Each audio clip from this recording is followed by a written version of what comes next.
Welcome to Samba Samba. Enjoy the video. In this video, I will explain how to reset your Toyota 4Runner maintenance light. First, turn your ignition to the on position, but don't start the engine. Make sure your odometer is showing, not the trip meter. Then, turn the ignition completely off.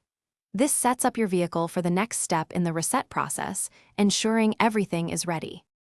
Now, press and hold down your trip meter reset button. While you're still holding that button, turn your ignition back to the on position. Keep holding the button firmly. You'll see the maintenance light flash a few times, then it should go out completely. This indicates the system is recognizing the reset command. Once the maintenance light disappears, you can release the trip meter button. Now, go ahead and start your 4Runner's engine. Check your dashboard to confirm that the maintenance light stays off. If, for any reason, the light comes back on, simply repeat these steps from the beginning. Sometimes it takes a second try to get it right. Remember, resetting the light only clears the indicator. It doesn't fix any underlying maintenance needs. Always ensure your 4Runner receives regular service to keep it running safely and efficiently for years to come. Proper maintenance is key to vehicle longevity.